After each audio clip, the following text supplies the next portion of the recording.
Washington, D.C. is full of ancient, out-of-touch politicians that archaeologists don't even want to touch. And they're desperate to do whatever it takes to hold on to power with their bony skeleton fingers for decades.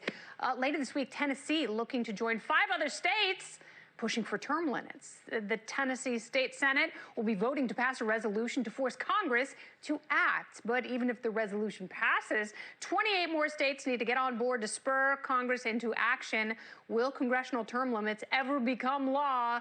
Is this plan just wishful thinking? Here with me now, Mayor of Knox County, Tennessee, and Chair of the U.S. Term Limits Tennessee chapter, Glenn Jacobs. You might know him as wrestling legend Kane. Welcome back, sir, Mr. Mayor. Thank you, Kennedy. Appreciate you having me on. So everyone loves term limits, but Congress will never pass their own term limits, will they? No, they probably won't. And this is a way to circumvent Congress by getting 34 states to sign on to an Article 5 single issue convention of the states to discuss term limits. As you said, here in Tennessee, we'd like to become the 6th state to do so. So far, I have 5, get 6, and then keep on moving forward. What other states are seriously looking at this? Well, so far, Florida, Alabama, Missouri, West Virginia have passed resolutions indicating that they would like to see an Article 5 convention, and Wisconsin just passed that a few weeks ago, so they're the newest ones. And then a number of other states are also considering this legislation.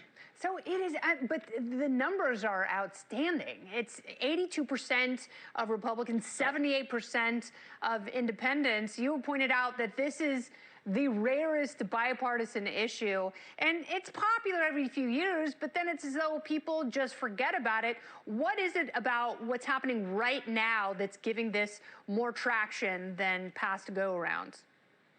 Well, Donald Trump popularized the saying, drain the swamp, and the swamp hasn't been drained. In fact, it's got worse. As you said, we have people that have been there for decades, and the longer you're in Congress, the more power that you get. It's extremely hard to unseat an incumbent. Incumbents raise about 5 times as much money as their challengers. PACs give between 85 and 95% of their dollars to incumbents. Wow. So it's just very difficult once someone is in Congress to get them out.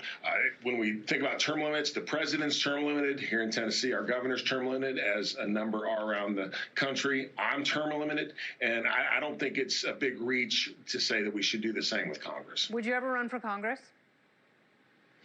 I don't think I would ever run for Congress. I really like what I'm doing now. I think that most of the great work can be done at the local and the state level. Mm-hmm. And I think that going forward, we're going to need that. I'm a big believer in federalism, and I'd really like to see many of our states step up and push back against the federal government and a lot of the overreach that we're seeing right now. Yes, and you have pointed out that the Constitution was designed to have a citizen legislature, not, as you have pointed out, a ruling political class. So how long will it take to reach critical mass to get Congress to act?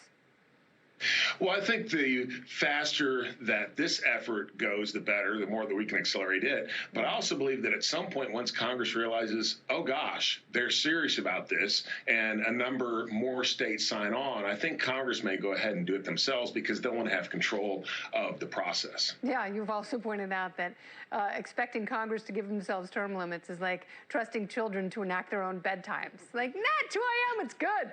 Exactly. It's healthy for my circadian rhythm. Mayor Jacobs, thank you so much for your time. Always appreciate talking to you. Thanks, Kennedy.